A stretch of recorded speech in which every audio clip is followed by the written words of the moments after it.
Sahabat setia Gowari yang dikasih Tuhan, Shalom, kita jumpa lagi dalam edisi Gowari Express di Minggu 30 Agustus 2026, Minggu biasa ke-22. Sahabat setia Gowari yang dikasih Tuhan, buat saya film Karate Kid adalah film lawas yang istimewa. Kita ingat ya, akan seorang anak berkulit hitam namanya Dre yang dilatih kungfu oleh Tuan Han yang diperankan oleh Jackie Chan. Dre dilatih dalam hal mendasar, yakni mengendalikan diri. Ia tidak belajar tentang pukulan, tendangan, berkelahi, tetapi Tuan Han mengajarkan Dre untuk mengambil jaket yang biasa ia buang di apartemen, kini harus ia ambil. Lalu ia letakkan di gantungan. Latihan yang diterapkan oleh Mr. Han, oleh Tuan Han, hanya jaket yang dipakai ditaruh di lantai, dia ambil, dia letakkan lagi di gantungan.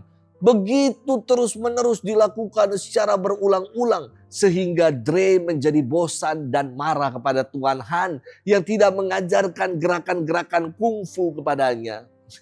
Namun ternyata inilah kungfu yang sejati, yakni pengendalian diri. Dari gerakan rutin itu menjadi sebuah gerakan dasar dalam belajar gerakan-gerakan kungfu yang lainnya. Dan Dre akhirnya memenangkan kejuaraan karate. Sahabat setia Gowari yang dikasih Tuhan, mari kita bermenung dari sosok Petrus dalam firman Tuhan hari ini. Di awal kisah, Petrus dengan mantap menyatakan kesejatian diri Yesus sebagai Mesias. Namun ketika Yesus menjelaskan kemesiasan dirinya bahwa anak manusia harus menanggung banyak penderitaan, ditolak oleh tua-tua, para imam dan ahli-ahli Taurat, kemudian dibunuh dan bangkit sesudah hari ketiga, Petrus menarik Yesus ke samping dan menegurnya. Inilah yang membuat Yesus menghardik Petrus dengan berkata kepadanya, "Enyalah iblis, sebab engkau hanya bukan memikirkan apa yang dipikirkan Allah, melainkan apa yang dipikirkan manusia." Lalu Yesus berkata kepada muridnya, "Jika seorang mau mengikuti aku, ia harus menyangkal dirinya, memikul salibnya dan mengikuti aku." Inilah ketentuan dasar dalam mengikuti Yesus. Menyangkal diri, artinya kita mau menyerahkan diri kita pada Tuhan. Memikul salib artinya bersedia bersama-sama dengan Tuhan menghadapi apapun juga. Dan mengikuti Tuhan artinya selalu mau berpegang dan menjadikan Tuhan sebagai yang utama. Sahabat setia Gowari yang dikasihi Tuhan, sosok Petrus dalam firman Tuhan hari ini merupakan gambaran diri kita.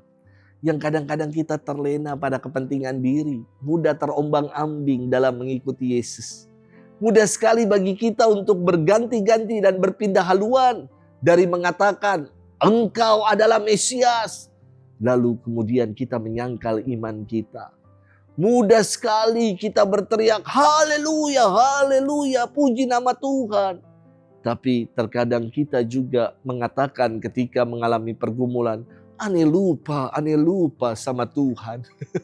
Yesus mengingatkan kita bahwa menjadi pengikut sejati adalah mereka yang setia, menyangkal diri, memikul salib dan mengikutinya.